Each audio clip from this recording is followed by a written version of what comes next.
कहानी शुरू करने से पहले हम जोकर के बारे में थोड़ा सा जान लेते हैं। वैसे तो ऐसा कोई भी नहीं होगा जिसे जोकर के बारे में नहीं पता, पर हमारी कहानी का मेन लीड, जिसे जोकर कहें या ऑथर, उसके मॉम डैड ने उसे पैदा होते ही लावारिस छोड़ दिया था। ऑथर को एक औरत ने अडॉप्ट किया था जो अपने बॉयफ्रेंड के साथ रहती थी। वो थोड़ा सा बड़ा हुआ तो उस औरत का बॉयफ्रेंड उसे मारने लगा। इसके साथ वो ऑथर को सेक्सुअली अब्यूज भी करता था। इन सब चीजों का ऑथर पर बहुत बुरा असर हुआ और छोटी उम्र में ही ट्रॉमा में चला गया। उसकी मॉम ये सब देखने के बावजूद अपने बॉयफ्रेंड को मना करने की बजाय ऑथर को ही समझाती थी। वो ऑथर को बहलाने के लिए कहानी सुनाती थी और कहती थी, तुम असल में एक बहुत ही अच्छे कॉमेडियन हो, और वो हर वक्त दूसरों को हंसाता रहता है। ऑथर अपने साथ होने वाले वाकयात की वजह से दूसरे बच्चों से मुख्तलिफ था, क्योंकि उसके साथ जो कुछ भी हो रहा था उसकी वजह से वो मेंटल ट्रॉमा में चला गया था। उसको अपनी मॉम की बात सच लगने लगी थी, इसलिए जब वो बड़ा हुआ तो वो एक कॉमेडियन ही बनना चाहता था। कॉमेडियन बनने के लिए उसने काफी बार जोकर का रोल प्ले किया। बहुत सारे लोगों ने उसके भोलेपन का फायदा उठाकर उसे यूज किया, जिस कारण उसके सामने दुनिया की असलियत खुल गई। इसलिए उसने अपने अंदर एक दूसरी पर्सनैलिटी बना ली। एक तरफ वो बहुत अच्छा और दूसरों का ख्याल रखने वाला इंसान था, वहीं उसने दूसरी तरफ अपने अंदर ऐसी पर्सनैलिटी बना ली थी जो अपने साथ बुरा करने वालों को कभी माफ नहीं करता था। जो लोग उसे बुली करते थे वो उनको मर्डर कर देता था। ये मर्डर असल में उसने नहीं बल्कि उसके अंदर बनने वाली उस खतरनाक जोकर की पर्सनैलिटी ने किए थे। और फिर ऑथर को इन मर्डर केस में जेल भेज दिया गया था। अब हम जोकर को जेल में देखते हैं, जो खाना ना मिलने के कारण बहुत पतला हो गया था। ऑथर ने जोकर के रूप में लोगों के जो मर्डर किए थे उस स्टाइल की वजह से वो बहुत फेमस हो गया था और उस पर एक फिल्म भी बनाई गई थी, जिसे सबने बहुत पसंद किया, क्योंकि उसकी दुखी कहानी के कारण कुछ लोगों के ख्याल में ऑथर बेगुनाह था और उसने जिन लोगों को मारा वो असल में बुरे लोग थे। ऑथर काफी साल उस जेल में बंद था और अभी तक कोर्ट में उसकी सुनवाई भी नहीं हुई थी। ऑथर बाहर लोगों से परेशान रहता था जो उसे बुली करते थे, और जेल में पुलिस वालों से तंग था, क्योंकि पुलिस वाले भी ऑथर का मजाक उड़ाते थे। एक दिन ऑथर की लॉयर उसे मिलने के लिए बुलाती है, तो ऑथर जब अपनी लॉयर से मिलने के लिए जाता है तो रास्ते में वो एक लड़की को देखता है जो उसी को देख रही थी। वो लड़की हाथ से गन बनाकर अपने सर पर रखकर ऑथर को शूट करने का इशारा करती है। ऑथर उसे बहुत गौर से देखता है, पर अपनी लॉयर के बुलाने पर फिर उसकी तरफ चला जाता है जो ऑथर का केस लड़ रही थी। अब दिखाने के लिए तो वो लॉयर ऑथर का केस लड़ रही थी, लेकिन असलियत में वो कुछ और ही थी। वो तो असल में उसका फायदा उठा रही थी। लॉयर ऑथर का इंटरव्यू लेने के लिए कुछ लोगों को बुलाती है और ऑथर से कहती है, ये लोग तुमसे तुम्हारे बारे में सवाल करेंगे। ऑथर इंटरव्यू नहीं देना चाहता था क्योंकि उसे वो लोग अच्छे नहीं लग रहे थे। ऑथर जेल से आजाद होना चाहता था, इसलिए वो लॉयर के कहने पर इंटरव्यू देने के लिए मान जाता है। इंटरव्यू के दौरान ऑथर से कुछ ऐसे सवाल पूछे जाते हैं जो उसे पसंद नहीं आते। उससे उसके पास्ट के बारे में सवाल पूछे जाते हैं, जिनके जवाब तो ऑथर दे देता है, लेकिन वो अपना पास्ट याद करके नर्वस हो जाता है। इंटरव्यू में ऑथर उन्हें सब कुछ सच बता देता है, जिससे लोग ये अंदाजा लगाते हैं कि ऑथर अभी भी ठीक है या नहीं, क्योंकि बहुत सारे लोगों को ऑथर अभी भी पागल लगता था। ऑथर का इंटरव्यू भी इसीलिए किया जा रहा था ताकि ये साबित किया जा सके कि ऑथर की ज़हनी हालत ठीक है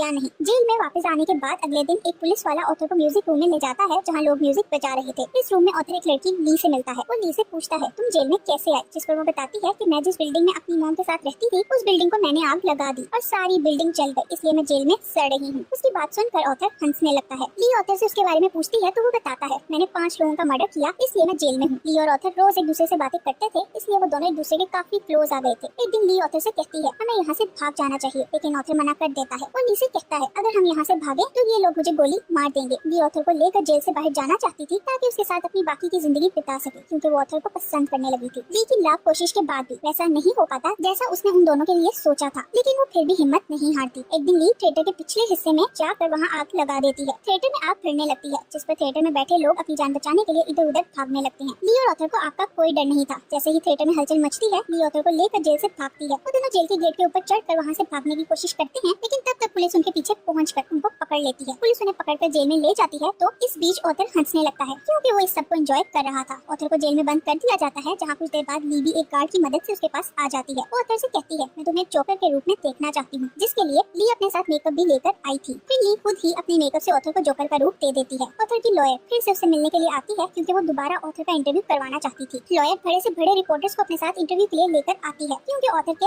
इंटरव्यू से वो ये सब पता चलाना चाहती थी कि ऑथर की ज़हनी हालत ठीक है या नहीं। रिपोर्टर ऑथर से उसकी पास्ट लाइफ के बारे में पूछने लगता है। ऑथर ने अपनी मॉम का भी मर्डर किया था, जिसके बारे में रिपोर्टर ऑथर से पूछता है, लेकिन ऑथर उसे कोई जवाब नहीं देता, क्योंकि अब वो अपनी पुरानी बातों को याद नहीं करना चाहता था। रिपोर्टर ऑथर के जवाब ना देने पर बार बार उससे वही बात पूछता है, जिस पर ऑथर को गुस्सा आता है। दूसरी तरफ ली की सजा पूरी हो गई थी, इसलिए उसे जेल से रिहा कर दिया जाता है। जेल से आजाद होते ही बाहर जाकर ली टीवी पर ऑथर का इंटरव्यू देखने लगती है। इंटरव्यू के बाद आज ऑथर की कोर्ट में सुनवाई होने वाली थी, इसलिए इंटरव्यू के फौरन बाद ऑथर को कोर्ट ले जाया जाता है। तो रास्ते में उसके फैंस रोड पर इकट्ठे हो जाते हैं, क्योंकि वो ऑथर को सपोर्ट करना चाहते थे। ऑथर के फैंस चाहते थे वो जेल से बाहर आ जाए और फिर से पहले की तरह अपनी लाइफ गुजारे। कोर्ट में पहुंचकर ऑथर को ली नजर आती है, जिसे देखकर ऑथर बहुत खुश होता है। उसे विश्वास था ली आज जरूर आएगी। ऑथर की सुनवाई शुरू होती है तो कोर्ट का स्टेट लॉयर ऑथर के खिलाफ बोलने लगता है। लॉयर कहता है, ऑथर ने जो कुछ भी किया वो बहुत गलत किया। इसने मेट्रो में लोगों के सामने 3 लोगों का मर्डर कर दिया था, जो बहुत बड़ा जुर्म है। स्टेट लॉयर की बात सुनकर ऑथर की लॉयर खड़ी होती है और ऑथर को सपोर्ट करने लगती है। ऑथर की लॉयर कहती है, ऑथर बचपन से ही अकेला एक रूम में रहता था। इसलिए मेट्रो में उन 3 लोगों ने जब उसे तंग करना शुरू किया तो ऑथर ने डिस्टर्ब होकर उनका कत्ल कर दिया। ऑथर की लॉयर की बात सुनकर स्टेट लॉयर कहता है ऑथर ने जिस वजह से भी किया लेकिन उसने जुर्म किया है, इसलिए उसके लिए उसे भारी से भारी सजा मिलनी चाहिए। दोनों लॉयर्स की बातें सुनकर जज कोई भी फैसला देने की बजाय अगली सुनवाई की डेट दे देती है। कोर्ट से बाहर आने के बाद ली खुद ऑथर की लॉयर से मिलती है और उसे कहती है अगर तुम इस तरीके से ऑथर का केस लड़ोगी तो ये केस हार जाओगी और ऑथर को सजा हो जाएगी। तुम्हें किसी भी कीमत पर ऑथर को आजाद करवाना होगा। ली की बातें सुनकर ऑथर की लॉयर ऑथर के पास जाती है और उससे ली के बारे में पूछती है। ऑथर उसे कहता है ली बहुत ही अच्छी लड़की है, मैं उस पर पूरा विश्वास करता हूँ और उससे प्यार भी करता हूँ। ऑथर की लॉयर उसकी बात के जवाब में कहती है ली तुम्हें धोखा दे रही है, तुम ली के बारे में कुछ भी नहीं जानते। उसने तुम्हारे साथ झूठ बोला कि उसके मॉम डैड की मौत हो गई है। ली के डैड एक डॉक्टर हैं और उसकी मॉम भी जिंदा है। ऑथर को ये बात पता चलती है कि ली पैसे देकर जेल में आई थी ताकि ऑथर से मिल सके। एक दिन ली ऑथर से मिलने जाती है तो ऑथर उससे इस सब के बारे में पूछता है जो उसकी लॉयर ने उसे बताया था। ली कहती है ये सब सच है, मेरे मॉम डैड जिंदा हैं और मैं जानबूझकर इस जेल में आई थी ताकि मैं सिर्फ तुमसे मिल सकूं क्योंकि मैं तुम्हें प्यार करने लगी थी। ली कहती है मैं तुम्हें आजाद करवा के तुम्हारे साथ अपनी लाइफ बिताना चाहती हूँ। वो कहती है मैंने तुम्हारा इंटरव्यू बहुत बार देखा है जो देखकर मुझे तुमसे प्यार हो गया और मैं किसी भी कीमत पर तुम्हें जेल से आजाद करवाऊंगी। वो दिन आ जाता है जिस दिन ऑथर की फिर से कोर्ट में सुनवाई थी।